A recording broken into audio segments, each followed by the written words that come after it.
I got the exams graded yesterday. There are a couple people's exams I didn't get graded till this morning, but the scores should be posted. I didn't get a chance to calculate the average, so I'm not sure what it was, but I'll hand those back for you guys to look at later on toward the end of class. And then I just want to remind everybody, just like the last exam, you can retake this one. I'll let you do retakes up until Friday of next week, so that'll be the weekend if you want. So again, you can retake chapter 2 exam by Friday. February 28th, like that.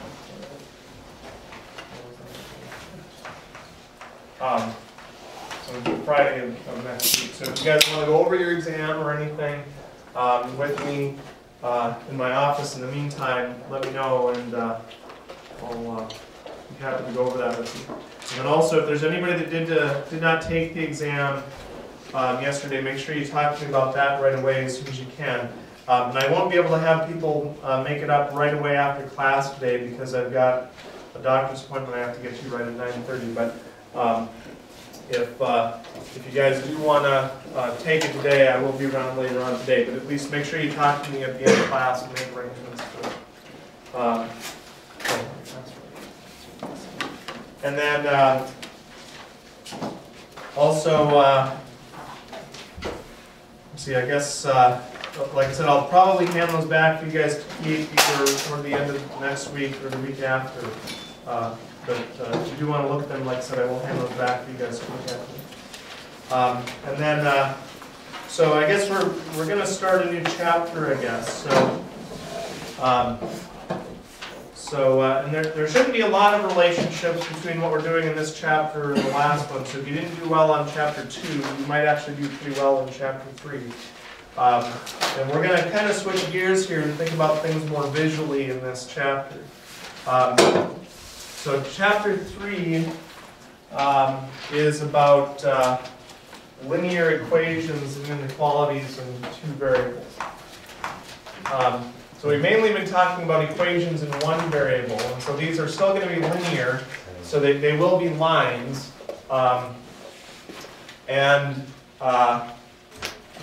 The idea again in this case is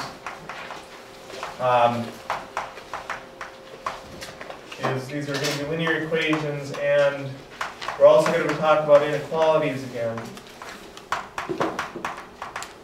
Except these will be in 2 variables. So, meaning that, if you think about what we did in chapter 1, for chapter 2, everything was in 1 variable, right? Every equation had like an x or a y, or maybe a p or a q, but it didn't have, like an x and a y in 1 equation. And so that will be the main difference, is we're going to be talking about things with like an x and a y. And the main difference is that, in chapter 1, if you have an equation in 1 variable, you're really talking about stuff in 1 dimension. So now what we're going to be talking about, since we're going to have an x and a y, we're going to be talking about things in 2-dimensional space now instead of 1-dimensional space. So the main difference. So let me bring up the notes here and we'll get started. So just sort of keep that in the back of our mind, in your mind. We're going to sort of switch gears here a little bit. And I know some of you might still have some questions on chapter 2 also. So if you do have any other questions on chapter 2, please, please make sure that you ask me, outside of class, and I'll be happy to go over anything you have questions about. But also, again, for anybody that just came in, the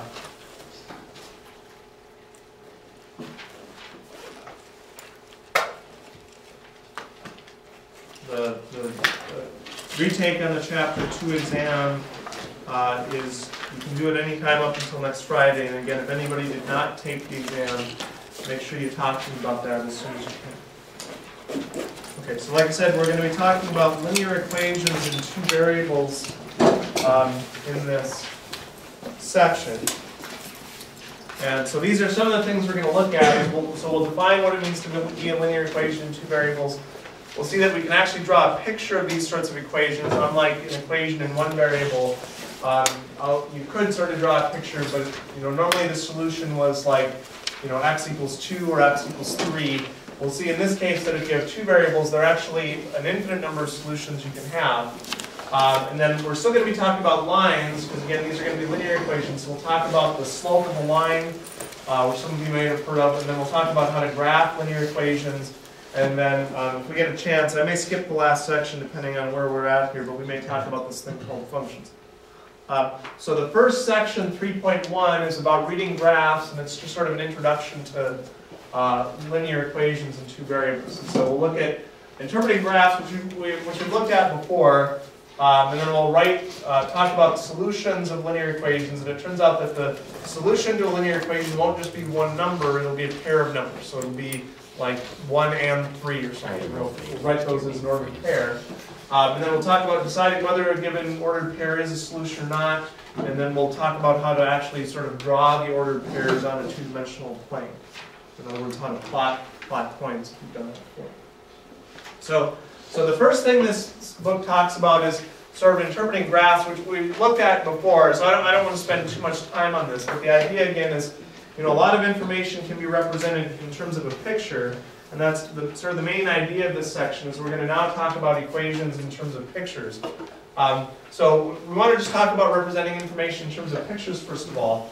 And I know we've done this before, and the idea is, again, they'll give you a graph of something like this, and the idea is, maybe this represents say the average monthly profit for a store in each one of the 4 quarters of the year. And they might give you a table like this, or a graph, and just ask you certain questions about it. Like they might ask, okay, what quarter did the store have its biggest profit? Yeah, third quarter, right?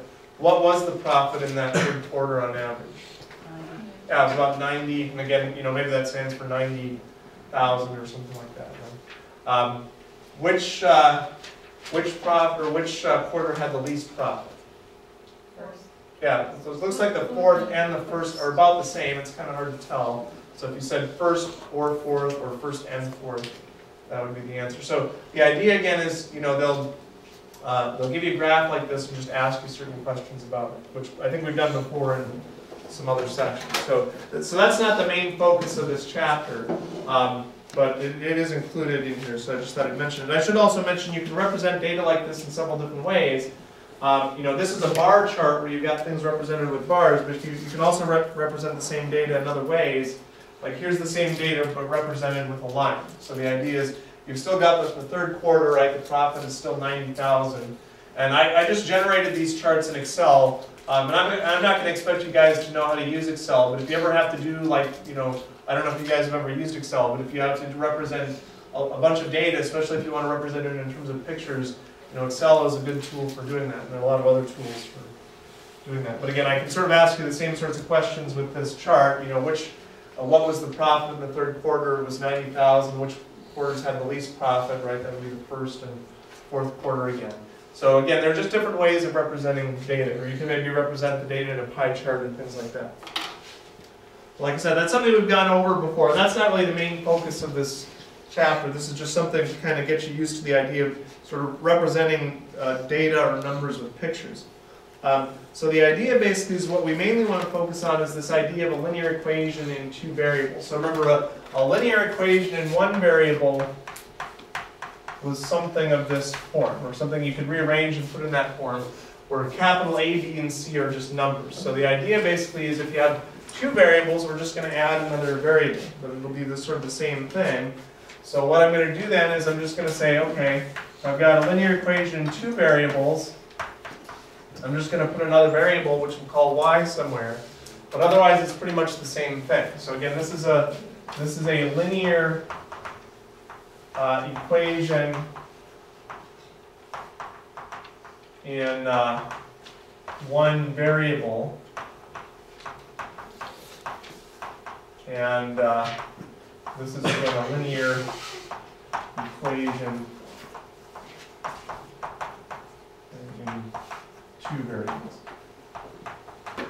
So here you've got one variable x, right? So remember, a, b, and c are supposed to be numbers, so once you plug numbers in for those will be variables. And then this is a linear equation in two variables, right? You've got two different variables there. So like an example of a linear equation in one variable might be like, say, 3x plus 5 equals 7, whereas a linear equation in two variables might be like 3x plus 5y equals 7. So that's what it means to be a linear equation in two variables. You've just got an x and a y. And I guess you don't necessarily have to use x and y, but those are the ones that are typically used. And the idea is we'll see that, unlike, when you solve a linear equation like this, you just solve it by moving the 5 over and then dividing both sides by 3. We'll see in this case it's not quite that easy. I mean, the idea here basically is you want to find numbers you can plug in for x and y that'll make this side equal to 7. And the idea is there may be more than one answer to that, right? Like you could maybe make, say, x equal to 0 and y equal to 7/5, right? That would make the left-hand side 7. Or you can make y equal to 0 and x equal to 7/3. Okay? So we'll see that there's more than one answer. In fact, it turns out that if you were to sort of take all your answers and think of them as points in a plane, you can actually get a picture of the equation. So the idea in this case is if you have a linear equation in one variable, there's really no picture associated with it, but if you have two variables, it turns out you can come up with some picture of the equation. And there's a reason why these equations are called linear. And you'll see why that is when we get to actually drawing these things. So just to give you some examples here, just to clarify what it means to be a linear equation in one variable, these are some examples. So some examples would be like 3x plus 2y equals 5. That's a linear equation in two variables. You can have x minus y equals 0. That's a linear equation in two variables where the a would be 1 and the b would be -1. So you can have a negative here, but that would just mean that b itself is negative. Or you could have even something where you have like 0x plus y equals 1, which would also be just y equals 1.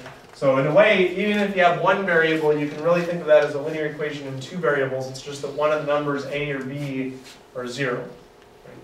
Or like if you have x equals 5, you can really think of that as a is 0, and b is 1, and x is 5. So even if you have an equation with one variable in it, you can really think of it, oops, sorry, switch that around, I guess that should be 1 times that.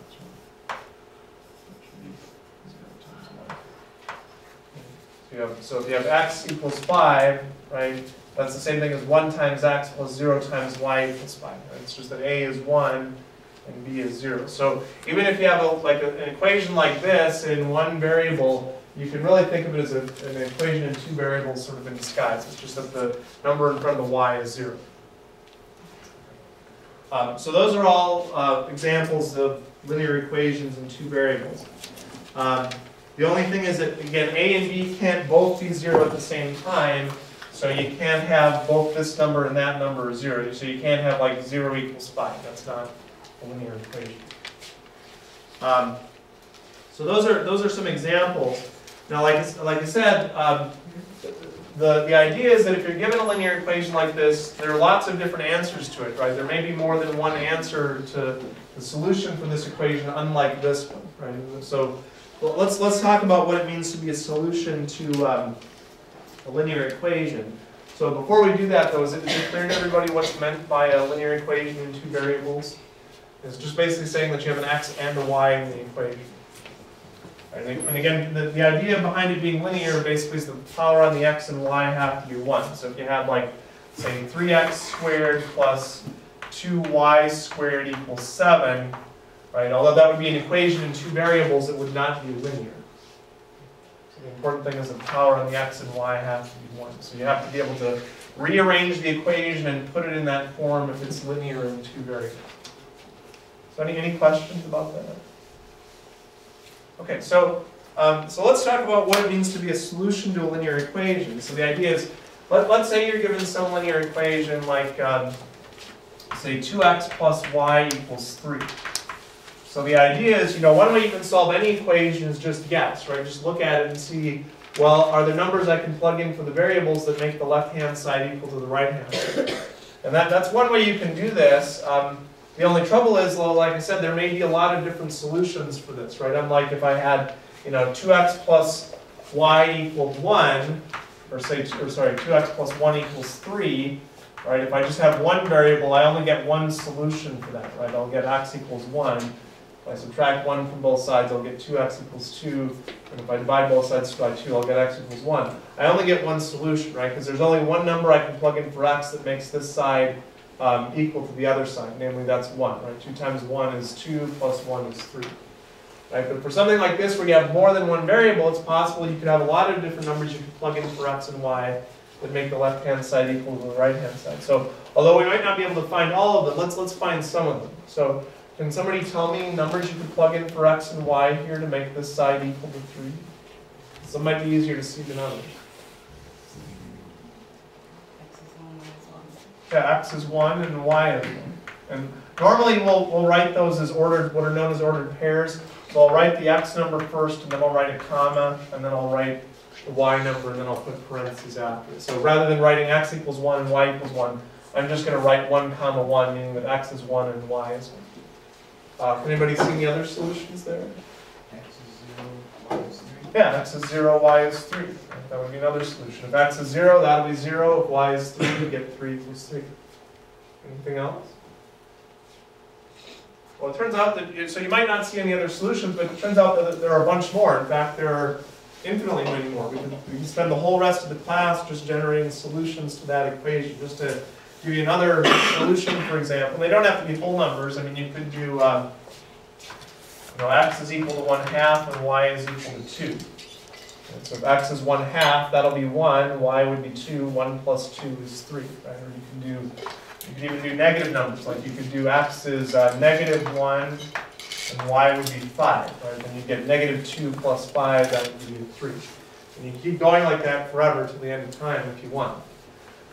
So the idea is, we're not really going to be able to find every solution to these equations because there are just too many, right? So I'm not going to have you do that on the exam. And so the idea basically is one way you can get an idea of what the solutions are is you can actually take the solutions here and you can use those to sort of draw a picture of the solutions or sort of a picture of the equation. That's the idea. And the picture will sort of, again, a picture is worth 1,000 words or points or something, right? Or an infinite number of points, I guess. So just to give you another example here, let's look at another one. And let's see if we can see solutions to this. Now, I'll just do this in an XY table. We'll just put the x coordinates here and the corresponding y value over there. So, and so you might see some solutions right away, like if x is 1 and y is 1, right? That would be a solution, right? Because if x is 1, you'll get 3 there. If y is 1, you'll get 1. So 3 minus 2 is equal to 1. And you can also just randomly pick values for x, and if you don't see what the answer is, you can just sort of solve for y. Like let's say you make x equal to 5, well then that means that x is 5, so you'll have 3 times 5 minus 2y equals 1. Well now that's a linear equation in one variable, that's what we just studied in chapter 2. So just solve that equation. This will be 15 minus 2y equals 1. And so subtract 15 from both sides, you'll get -14. Divide both sides by 2, or -2 rather, and you'll get y is equal to 7. So that should be another solution. So if I make x equal to 5, this will be 15. If I make y equal to 7, that'll be 14. So I'll get 15 minus 14, which will give me 1. So the idea is you can, even if it's ones you can't see what the answer is, you can just pick a value for x and then solve the equation and then figure out what y should be to make it equal to 1. Again, some of you might be able to see, like, I don't know, anybody see any other solutions to that? And, this one's kind of hard, I think, right? I mean, it's hard to see. This one was a little bit easier. And I don't know if it's, completely easy to see what you could plug in there. I guess you could do like, 2/3 and 1/2. Right? So 2/3 times 3, that would just be 2.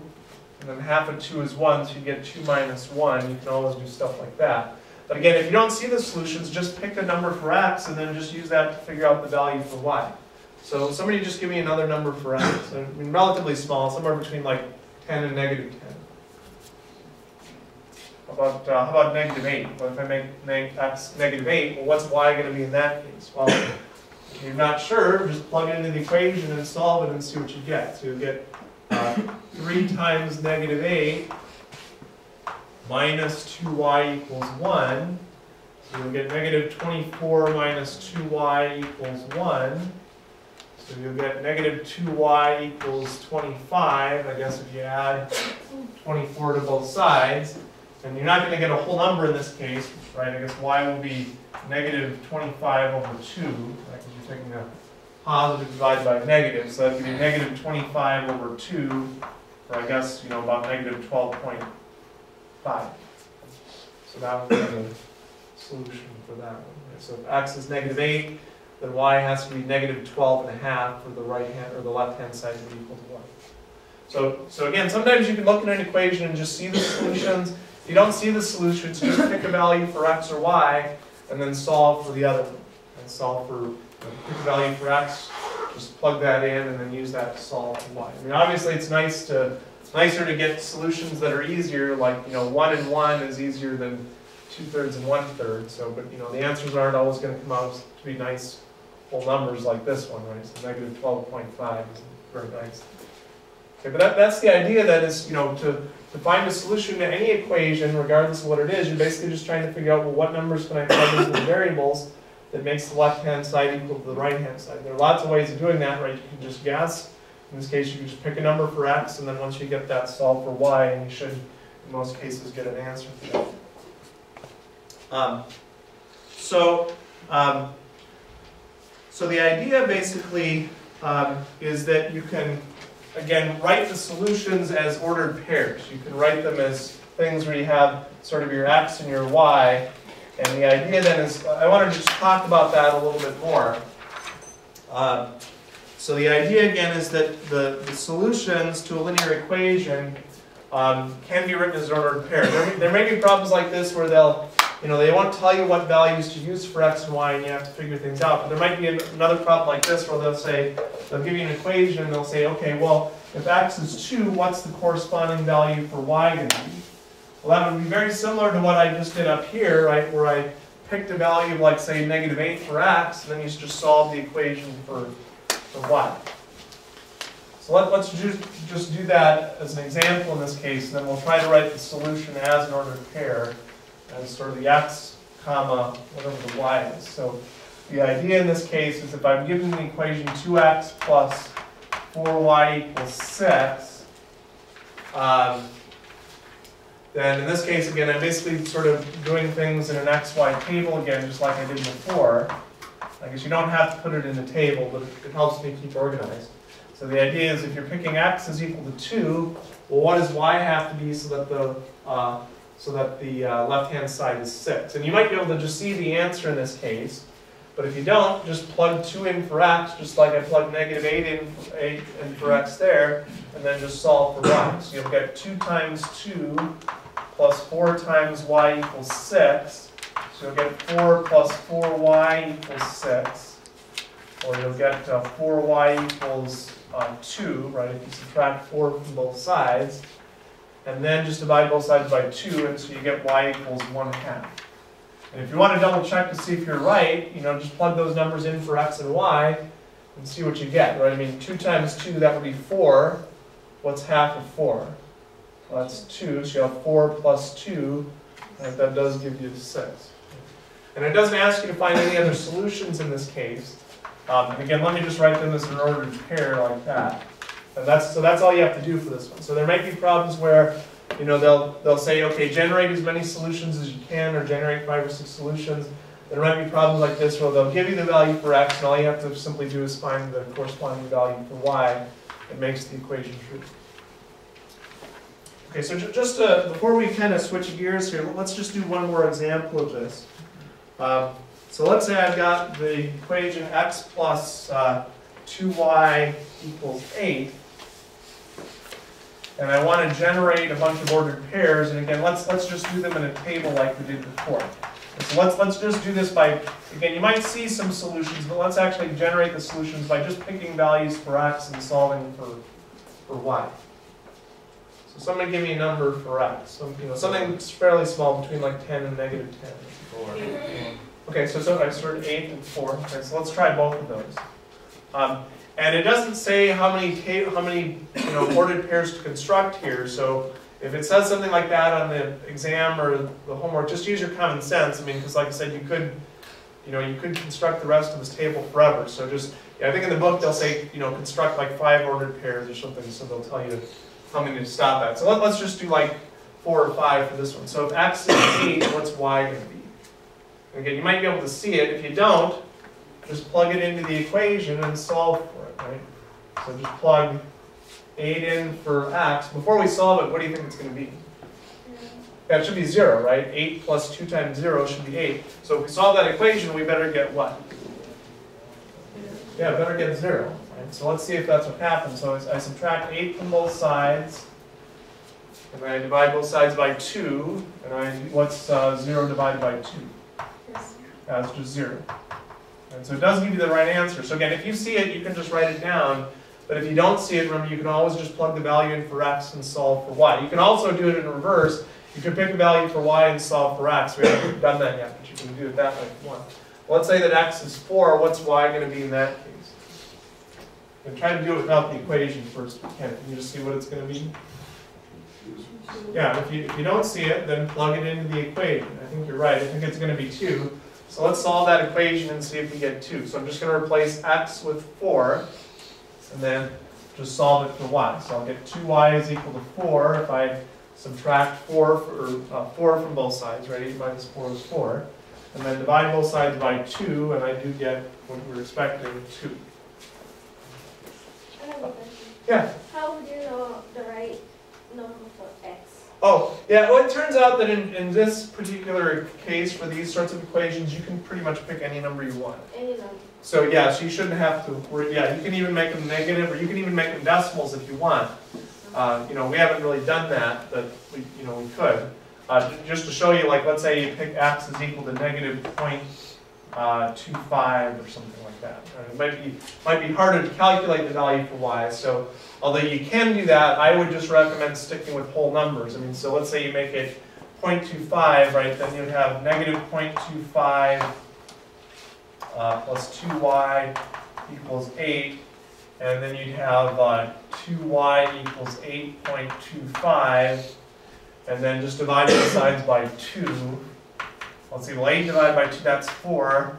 And 0.25 divided by 2 is, so I think 25 divided by 2 would be what, 12.5? So that would be 0.125. And so the idea is, so you can always do stuff like that if you want, but obviously it's a lot easier and nicer to do the calculations if you're using like whole numbers. So, if you can, try to use numbers that are easy to calculate with. But if you don't, if you just happen to pick a bad value, you still will get a value for y. It'll just be hard to figure out what it is. And like I said before, you don't have to pick values for x. You can also pick values for y. So like let's just do one for y. So somebody give me a value for y. And any number you want will work. 2. Okay, so I heard 2 first. I also heard 3. Let's just do 2. So let's say that let's say you've got x plus 2 times 2 equals 8, right? So now I'm going to plug the 2 in for y, not in for x. And so I'll get x plus 4 is equal to 8. So x has to be equal to what? Yeah, 4. Right, which is the same point we got before, right? So it should make sense. Okay, so the idea is you can pick values for x or y, but in general I would just stick with picking values for x. And the idea is, sometimes you'll see it, sometimes you'll see, okay, well, if x is 8, then y is 0. But if you don't see it, just plug 8 in for x and then solve the equation. That should give you the value for y or vice versa. Okay, so any questions about that? And again, we'll want to write these as ordered pairs, right, as 8, 0, 4, 2, and then negative 0.25, 4.125. I won't write this one down because we already have it up there. So again, remember the first number in the ordered pair is the x, and the second number in the ordered pair is the y. That's why it's called ordered, because it makes a difference on which side the x is on and which one the y is on. But it's a pair, obviously, because there are 2 numbers. So so the idea is, okay, so like I said, you can take these solutions somehow, and like I said, sort of draw a picture of the equation, or at least the solution of the equation. Well, how do you do that? So let's talk about that, because like I said, you can't really, it's not really good to just list the solutions this way, because there could be infinitely many. So again, maybe we can use a picture, and that will sort of encapsulate all that infinite amount of information in a picture instead. So the idea is, well, how do you draw a picture of these equations or the solutions? Well, that's what we're going to talk about next here. So the idea basically is that you can draw these things using what's known as the Cartesian or the rectangular coordinate plane. And the reason why it's called Cartesian sometimes is it's named after that guy. His name is Rene Descartes. He lived about 200, 250 years ago or something like that. So the system he developed isn't new. But it's sort of surprising that, 200 years ago we didn't have any computers or anything at all, right? I mean, it's not that I know of. But surprisingly, the stuff that he developed 200 years ago is used in a lot of modern technology. Like if you have to draw a picture on a computer screen, basically what it does is that you put instructions into the computer that say, okay, I want to go a certain distance this way, and then a certain distance this way, and then light up that pixel. And it turns out that the idea behind doing that relates to what this guy discovered before, there were any conception of basic, sort of electronic computers at all. So it's kind of interesting that Descartes in some ways was, probably about, at least a good 100 years ahead of everybody else. And I don't really care if you know his name or anything, but I just want to let you know why it's sometimes called the Cartesian coordinate system, because it's named after him, and his name is Rene Descartes. And just to tell you a little bit about him, I don't know if you see that thing up there where it says cogito ergo sum, or I think therefore I am. I don't know if you guys have ever taken a philosophy class or anything, but Descartes is probably better known as a philosopher. If you've ever heard the phrase, I think therefore I am, he's the one that sort of came up with that. But just to tell you a little bit more about him, I'm not going to test you on this or anything, but so remember that he's the guy that said I think therefore I am. But so anyway, so when he was a young man, he was in the French army or something, or he would travel around with a bunch of different armies, and so he would go out carousing with his buddies and stuff. And so one night they went into a bar, and he goes up to the bartender, and the bartender asks, "So Descartes, can I get you anything to drink?" And he says, "I think not," and he disappears. So see, I think therefore I am. Anyway, sorry, that was my lame attempt at a math joke. So I've got another lame Descartes joke later on if you want me to tell it. So anyway, so let's talk about this thing he developed, the Cartesian, or what's known as the rectangular coordinate system. So this is the rectangular coordinate system, and I heard a story that the way he developed this is Descartes liked to sleep in, or like to lay in bed in the morning and work, and he was looking up at the ceiling and it looked like this. It had like squares on it or something, and he saw a fly buzzing around, and this is what sort of made him realize that you could describe equations in terms of pictures, I guess. So, so the idea basically is so you got this Cartesian coordinate system, and essentially what this is it's two number lines that cross each other. If you remember talking about the number lines back in chapter 2 and stuff, you've got the number line going this way, but then you've got another one this way. So it's sort of like two thermometers that crisscross each other at 0, 0. I'm sure a lot of you have probably seen this before. Anyway, but the idea is this line here is called the x-axis, and this line here is called the y-axis for reasons that relate to what we were just talking about. And then the idea is, remember, that these lines go on forever, so this plane is sort of an infinitely large two-dimensional plane, but I can't draw the whole thing. And then the idea is these two axes break the plane into 4 quadrants, quadrant 1, 2, 3, and 4. So just remember, it starts in the upper right-hand corner and then it goes counterclockwise is the way I remember. But the idea basically that Descartes figured out is if you have an equation, if you plot the solutions as the ordered pairs we were just talking about, if you go this distance according to the x solution, and then you go up this distance according to the x solution, you make a dot, and then you plot all the points, all the solutions for each equation, you'll get a picture. And it'll be some object that you can recognize, like a circle, or, well, in most cases, it won't always be something you can recognize, but, or you'll get a straight line, or maybe you'll get a curve, or something like that. So that's basically what he figured out. So it might not seem like a big idea, but in a way it's sort of a big idea because what it does, it says there's a way you can do geometry with algebra and vice versa. So it sort of makes a bridge between geometry and algebra. So the idea then is, like I said, if you have some ordered pairs like we were talking about before, you can represent them as points in this two-dimensional plane by going a certain distance on the x-axis and a certain distance on the y-axis according to what you're given in terms of the ordered pairs. So as an example, like let's say I ask you to graph these ordered pairs. So like for the first ordered pair, 1, 2, I just go 1 to the right and up 2. Or sorry, 1 up 3 there. 1 to the right and up 2, and then just make a little dot.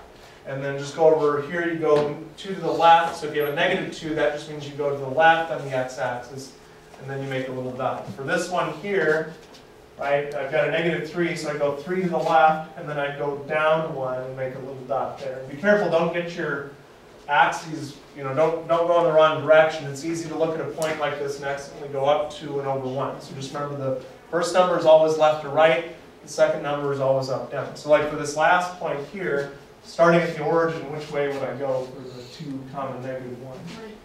I go to the right 2 and then down 1. I'm going to make a point there. So now these aren't solutions to any particular equation or anything, so you aren't going to get a picture of something like this. So let's actually do this with an equation. So let me give you an equation and we'll plot the solutions. And I think you'll see pretty easily, it's pretty easy to see what the picture is that this thing is going to sort of be. So the idea is let's take the equation 4x plus 2y equals 6. And again, we'll just figure out the x and y coordinates in the xy table over here if we can't sort of see what the solutions are going to be. And then let me draw the Cartesian coordinate system over here. Let's try to confine ourselves for picking values of x somewhere between, say, 10 and -10. And let's just pick values for x in this case, although we could pick values for y. So somebody give me a number for x, some number between 10 and -10. 2, okay. So if x is 2, what's y going to be? You might be able to see it. If you don't, plug it in and see what you get. So if you can see it, just keep it in your mind for a second. If you don't, we'll actually work it out and you can see what it's going to be. I'll subtract 8 from both sides, so I'll get 2y equals -2, or I'll get y is equal to -1. So that means that the point 2, -1 is a solution, right? So starting here, I'd go, what, 2 to the right and down 1, something like that, right? Okay. So did I make a mistake there? Is that right? No. Something doesn't seem right there. Maybe that's right. Okay, so I guess that's okay. So let's do another value. So somebody give me another value for x. So we use 2. So 5. Okay. So if x is 5. Now this one might be kind of hard to see. So if you can pick values where it's easy to calculate for y, go ahead and do that. This one might be kind of hard to see, but you can still do it here. So you'll get 20 plus 2y equals 6. So you'll get 2y, let's see, 6 minus 20 is what? Minus 14. So I'll give you y equals -7. So I guess that one's not too bad, right? So I'll go 5 to the right, and then down 7. So here's 5, and down 1, 2, 2 more. And that should do that. And I would encourage you to label your points here, like do the 5 and -7 and stuff. But I don't want to make this graph too complicated looking, so I'm going to leave them off the graph. But it wouldn't be a bad idea to label your points just to make it clear which points you're talking about. Also, I should mention that I know a lot of you have done this before, and I'm not going to require that you use graph paper for this. I mean, it's not a bad idea. If you want to go out and buy some graph paper, you certainly can. Or if you just go to, use your favorite search engine and do a search for free online graph paper, there's tons of graph paper you can print out for free if you want. So if you want to use graph paper, you can, but I'm not going to require that. If you just want to do sort of a crude hand drawing like that, that's fine. The spaces may not be exactly even and your graph might be off a little bit, but that's okay. On the exams and stuff, though, I will provide you with a graph. But for the homework, there's no need for you to go out and buy a special graph paper unless you want to. Okay, so let's keep going here. So we've got a couple points. You can maybe see what the picture is maybe going to be at this point. But let's do a couple more. Somebody give me another value for x. -2. Negative 3, okay. So if x is negative 3, I'll get 4 times negative 3 plus 2y equals 6. So I'll get negative 12 plus 2y equals 6. And so I'll get what? 2y is equal to, let's see, I'll get 6 plus 12, that'll be what, 18? So y will be what? Like 9. So if I go over to 3 to the left, I'll go up 9. So I'll go over 1, 2, 3, there's 5, so I go up 6, 7, 8, 9, so right about there. So you might even see what this thing is going to start to be already.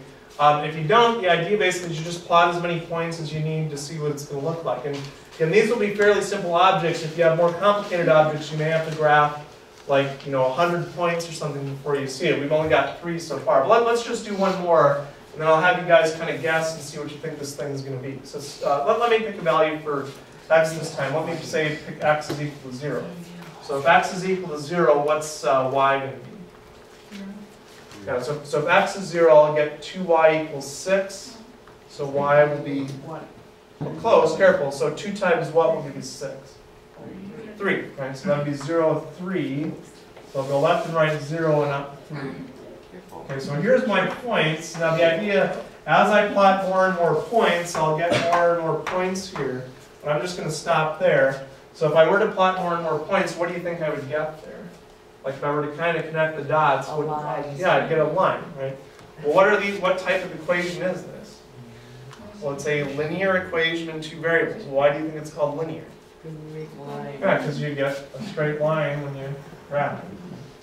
So the idea, like I said, is instead of listing all of the possible solutions, which would be impossible, you can draw sort of a picture, which at least gives you some idea of what the solutions are going to be. So that's sort of the idea behind what we're doing in this session.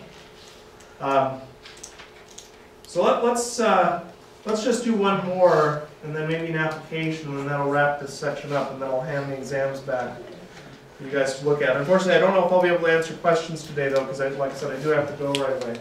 But I'll be happy to answer any questions you have about the exam tomorrow, because I know some of you might have some. Well, let's do another one. So let's take a look at this equation. So the idea is we want to do the same thing we did for this one, is just plot some points and see what we get. Oh, that's what we just did. And then, well, there's the answer too, which is much nicer than mine. You can see it's a straight line. So let's graph this one. So let's graph 3x plus 5y equals 2.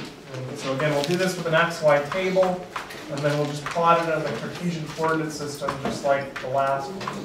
So again, let's just pick values for x in this case. And let's try to pick values of x between 10 and negative 10. You don't have to do that. You can actually pick x to be any number you want, but if you pick x is equal to 1,000,000, you'd have to go all the way out here, probably into the next room to plot that point. So let's try, it doesn't have to necessarily be between 10 and negative 10, but let's try not to go too far outside of that range. So again, the idea is just plot some points, and then one thing to point out is that going to be a linear equation again? Yeah, it's still the form ax plus by equals c. So now one thing you might think about then is, if you know it's going to be a straight line in advance, how many points are you going to really need to plot?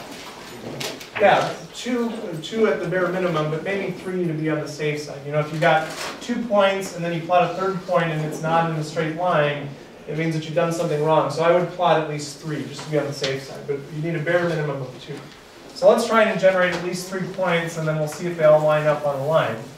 So let me just pick the first value for x here in this case. Let's say that x is equal to 0. What's y going to be? So if x is 0, that'll be 0, so you'll get 5y equals 2. So you'll get 2/5. Now that might be kind of a hard point to plot, but think of it this way, right? You're going left and right 0, and then where's 2/5? Well, that's sort of halfway between 0 and 1, right? A little bit less than halfway, right? I guess 2.5 over 5 would be exactly halfway. So you can just sort of eyeball it. It doesn't have to be exactly in the right spot. So put it somewhere between 0 and 1. Okay, so somebody give me another value for that. Negative 8? Okay, so if x is negative 8, what's y going to be? Again, you might be able to see it. If you don't, just plug it into the equation and solve. Let's just do that over here. So I'll take 3 times negative 8 plus 5y equals 2. So I'll have negative 24 plus 5y equals 2. So then just go ahead and subtract 24 from both sides. Or sorry, right, add 24. Right, and you'll get 26. So you'll get y is equal to 26 over 5. Now again, that might be kind of a hard point to plot, but just convert that to a mixed fraction, right? So 5 goes into 26 5 times with a remainder of 1. So that would be a little bit higher than 5. So when x is equal to negative 8, y should be 5 1/5 would just be a little bit higher than 5. So if I go over to negative 8, 1, 2, 3, 4, 5, 6, 7, 8, when I go up 5 or just a little bit more, I should get another point on my line. So let's just graph one more, and it should lie somewhere in line with those other two unless we made a mistake. So I would always encourage you to graph 3, because if you have 3 points and they don't line up, then something's wrong. You know it has to be a straight line. So let's pick one more value for x. 3. Okay, so if x is 3, what's y going to be? Again, you might be able to see it, but if you don't, let's actually plug it in and see what you get. So I'm just going to replace x with 3 and then solve the equation. So I'll get 9 plus 5y equals 2. And so then I'll have 5y equals negative 7. And so I'll get y is equal to negative 7/5. You can see in this case we're not getting a lot of nice answers here, which happens sometimes. And 7/5, if you think about it, that's about negative 1 2/5. So you go down a little bit lower than negative 1. So if I go over 3 to the right, 1, 2, 3, and then down 1 and a little bit extra, I'll get a point there. Now keep in mind I'm drawing this freehand, so it may not look like those points are lining up exactly on a straight line, but does it look pretty close? Yeah, so that should be a picture of the straight line. So as you plot more and more solutions, they will line up on that line. But obviously you don't want to do it that way, because you wind up making points forever. So once you've gotten 3 points, just sort of connect the dots, and that all the points on that line, right? That point, that point, that point, that point, will all be solutions to that equation.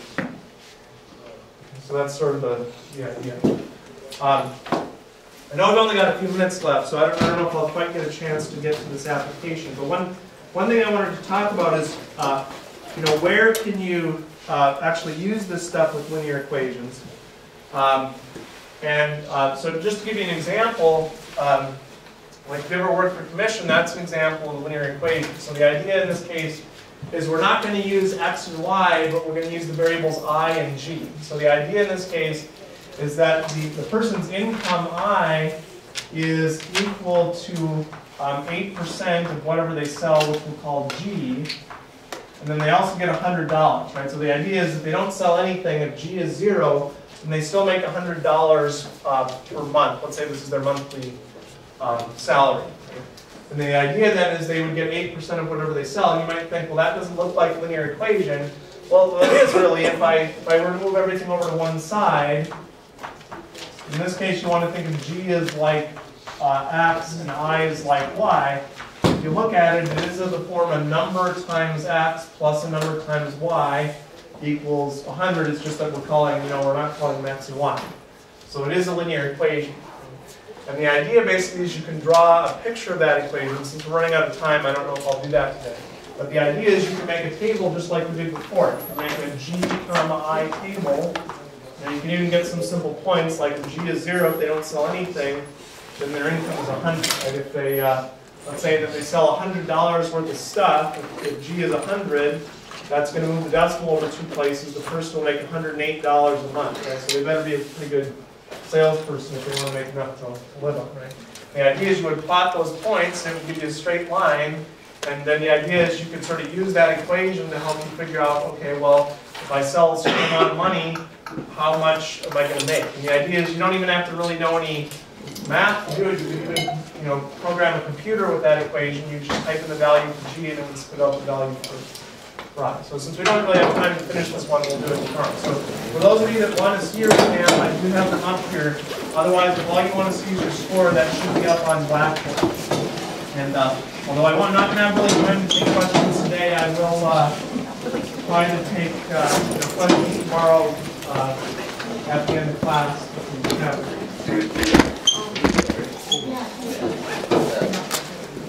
Oh, okay.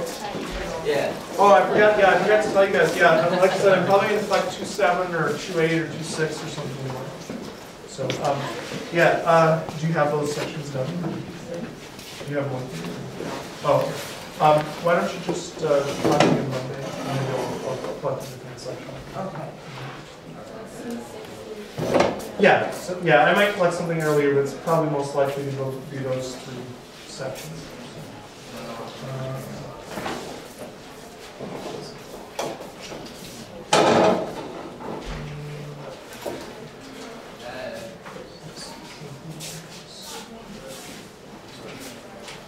What's your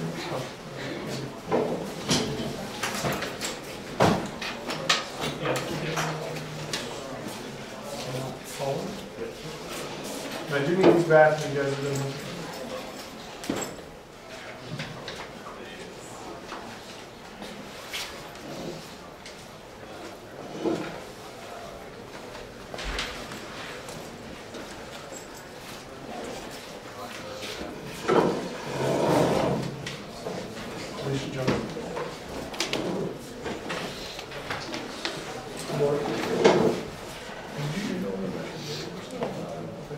So I would show you today, but I don't have time, so maybe if you want to talk to me.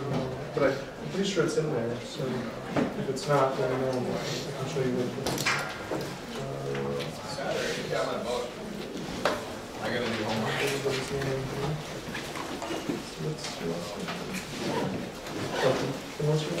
Oh, I didn't. Oh, you didn't take it? Okay. Oh, okay. Sorry. Okay. Did you do it like after class? Yeah. Okay. Why don't you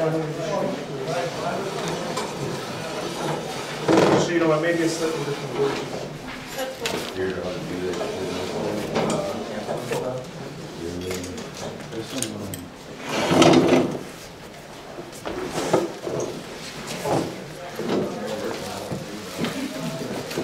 I'll get his name down eventually.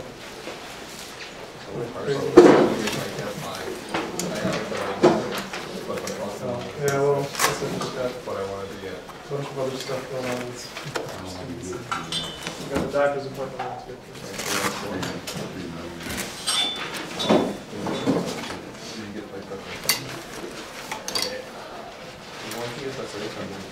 You know,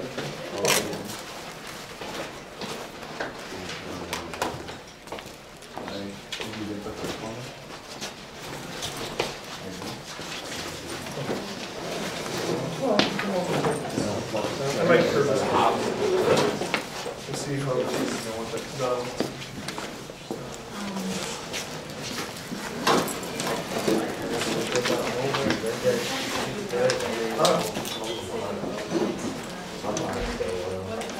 Yeah, so those are the numbers. Like contact closest, so like if you look at the chapter 1, these are the solutions for that. And it should sort of tell you what gas and so if it's not crazy, why you got check it, shade it, whatever they overlap. I go over now, but I